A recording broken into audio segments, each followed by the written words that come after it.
Good morning, and thank you for that great introduction. It was a beautiful drive, actually, coming down yesterday, and I really wish that I could stay. I was hoping that I would be able to stay a little bit over the weekend, but my daughter is getting married, and her bridal shower is tomorrow, so I'll drive back tonight. It's a beautiful town, and I will be coming back to play tourist for a little bit. But as I said, I am Chief of the Office of Strategic Resources for the Bureau of Ocean Energy Management. I've been with BOEM since 1988. I was not part of the offshore program when the activities off in North Carolina were going on in the past. I really appreciate the state of where we are now and the history that Frank provided. It actually will help us get through some of my slides pretty quickly because they covered some of it already.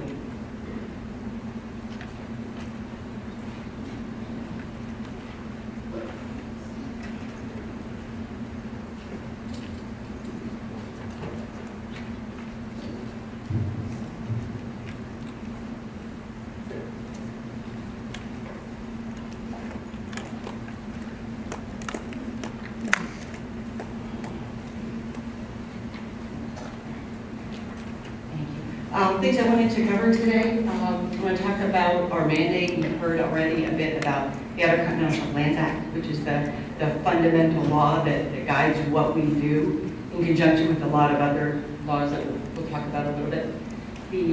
Our oil and gas leasing process and the environmental analysis that we do that supports the decisions that we need to make.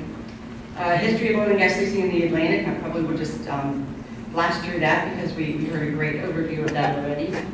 I'll talk a little bit about the Atlantic Oil and Gas Resource Assessment and how we do the work that we do, and that the description that Rudy gave of seismic data collection feeds into that too, so we'll be able to move through that fairly quickly as well. The permits, you heard about that too. Then we'll talk about the status of the current 5-year program, where we are in the process and what happens next. And then we'll talk a little bit about the environmental studies that we've done in the Atlantic, both in support of the decisions that were made in the 80s and ones we've done since then, so we have ongoing right now. You're having a disconnect between this and this.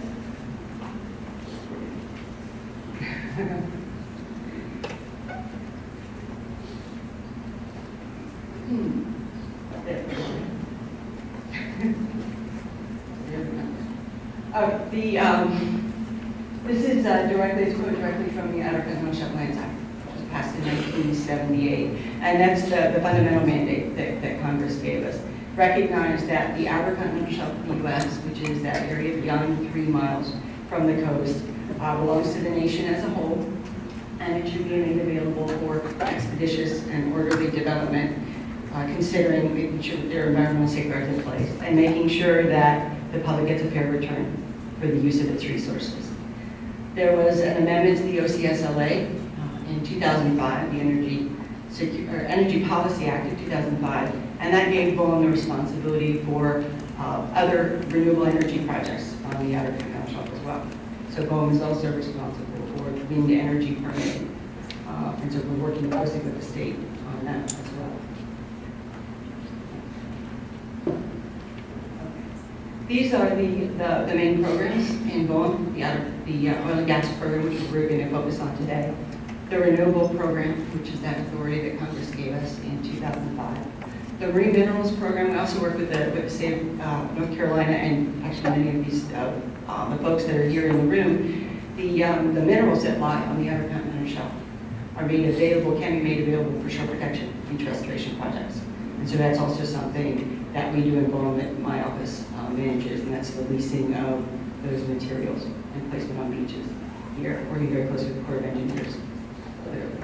And then underlying all of that is a very robust environmental program, doing the environmental analysis that supports the decisions that we have to make to implement all of these programs, and then environmental studies that provide that additional information that we need to help make those decisions. I need to turn my head, sorry. The key things that we do to support the decisions, and we'll maybe talk about the oil and gas program at this point, because it's really what we're here to talk about today. To identify, inventory, and assess the nation's offshore resources.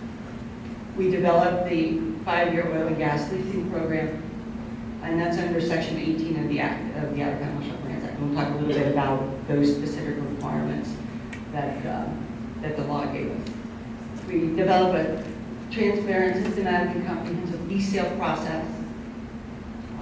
And I'll talk a little bit about that.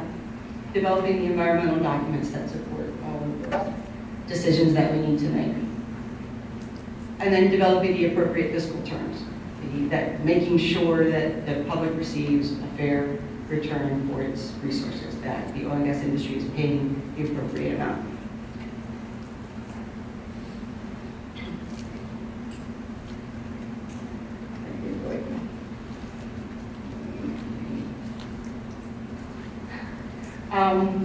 You heard a bit earlier today about the revenue sharing, about 8G. It was already discussed, and where the funds go to from activities on the Outer Continental Shelf. $9 billion in 2013 is what the nation got as a result of oil and gas activity, mainly in the Gulf of Mexico. You already heard about the revenue sharing, and those are the amounts that were shared. And you've heard that it would need to be mandated by Congress or legislated by Congress if there was going to be additional revenue sharing that would include the Atlantic.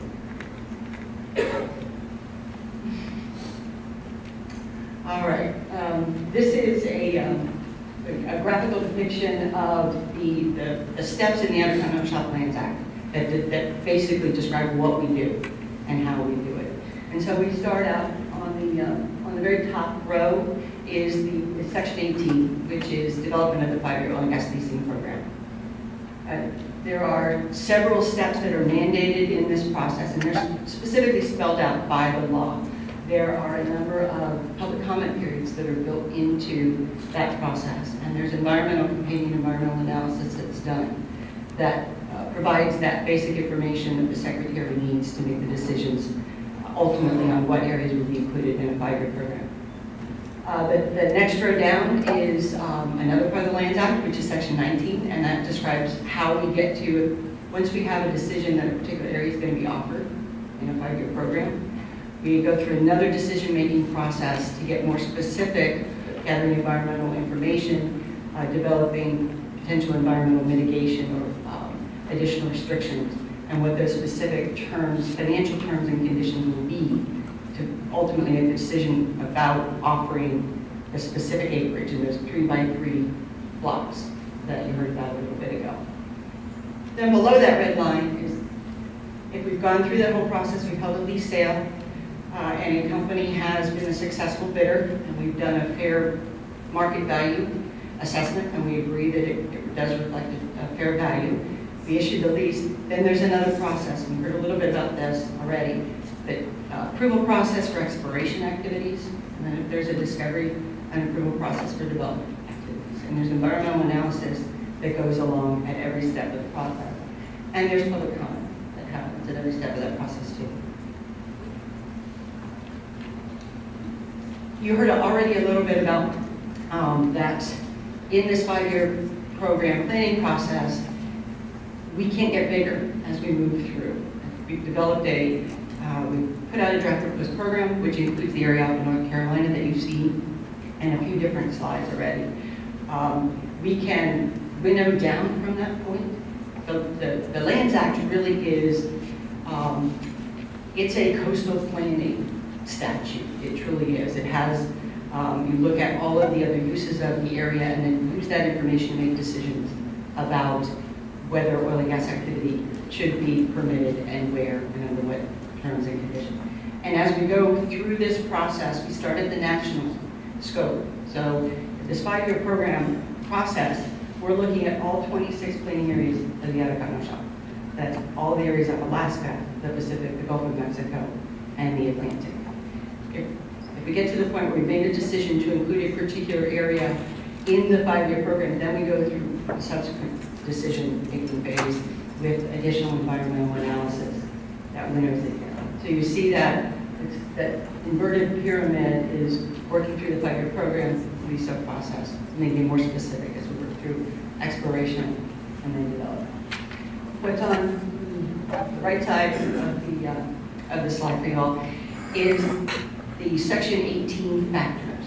These are the specific issues, analyses, pieces of information that Congress directed the Secretary to consider in making the decisions about what should be included in the 5-year program, what areas should be included.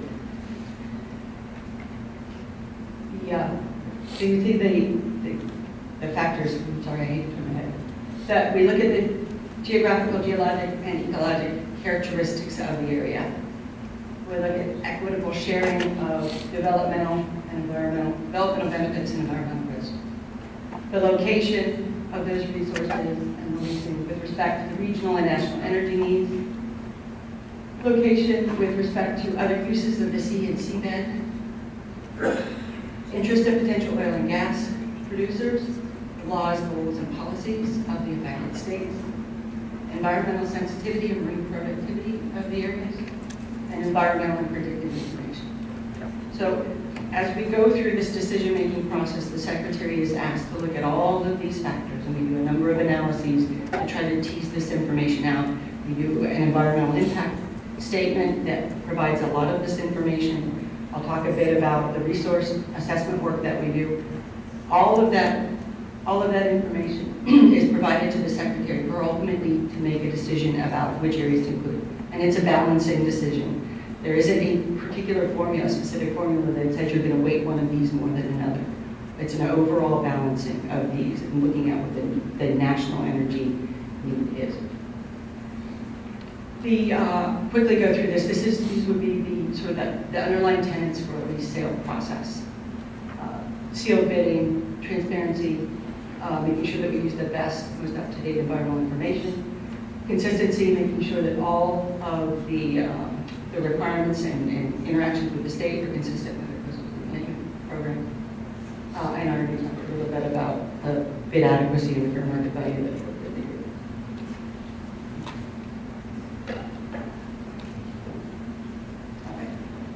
You saw this already on the other slide, but this is the agricultural shelf is divided up into those 3 by 3 mile blocks.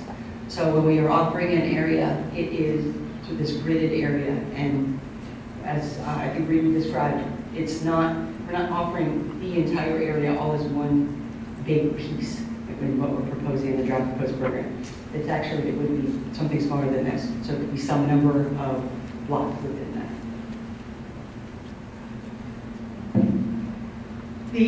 I alluded to this earlier, but there are a number of environmental laws that clearly help to govern what it is we do out there. The NEPA process kind of pulls it all together as we're gathering that information, ultimately for the Secretary to make the decisions. But the Marine Mammal Protection Act, the Clean Air Act, the National Conservation Act, Magnuson-Stevens, Endangered Species Act, Environmental Justice, CDMA, Migratory Retreat. All of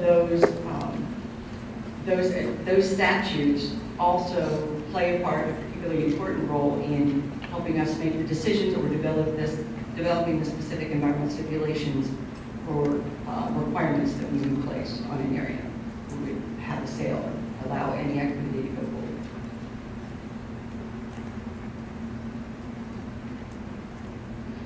We have, as I mentioned, we have an environmental studies program.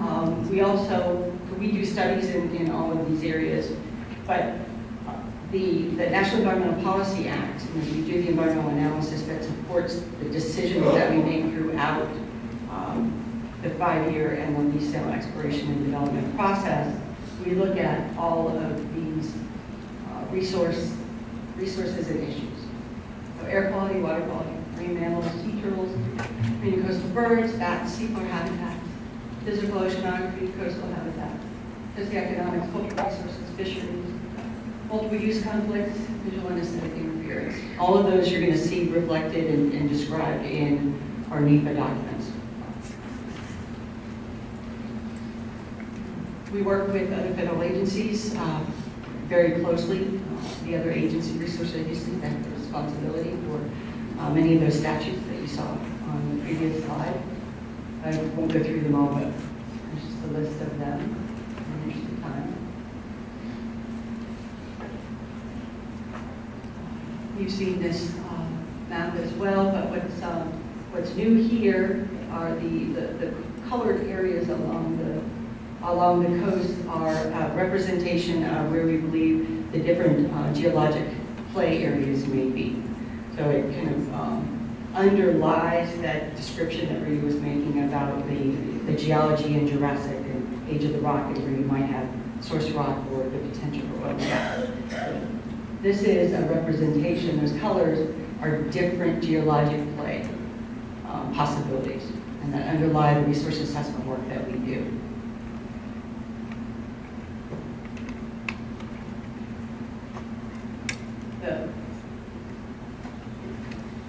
We do, in support of the decisions that we ask the Secretary to make for the 5-year program, we do an assessment of the nation's endowment of oil and gas resources.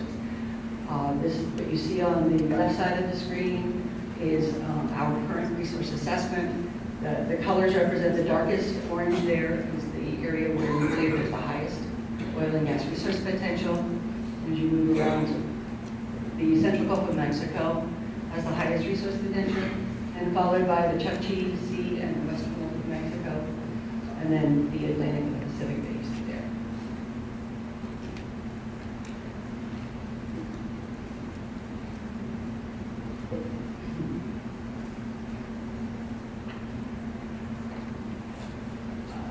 We heard a little bit about this. Approximately 80% of the area in the draft proposed program are located off North Carolina. 10% off of Virginia, and then about 10% off of South Carolina and Georgia. Those are the estimated resources. The information that will be gathered through the seismic surveying will help to inform those resource estimates. They're constantly changing. As information gets better, we update those estimates. You heard a bit about the surveys, the seismic permitting already, so I won't go through this.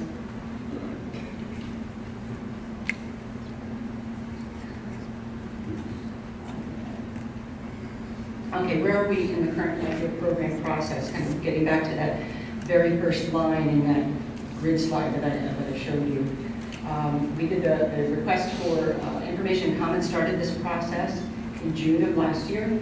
We did our draft proposed program announcement was in January of this year. We're now working on the proposed program and the programmatic EIS, draft programmatic EIS. We expect to issue those in 2016. We will then have public hearings, visit a lot of the communities again, have hearings. We will take that information, make a proposed final program decision, and issue a final EIS at the end of 2016. And then by law, it has to sit with it. The proposed final program has to go sit up on the hill for 60 days before it can be implemented. So the plan is to have the proposed final program implemented and ready to go into place at the expiration of this current one, which is in June of next year, 2017. These are the sales that are in that draft proposed program.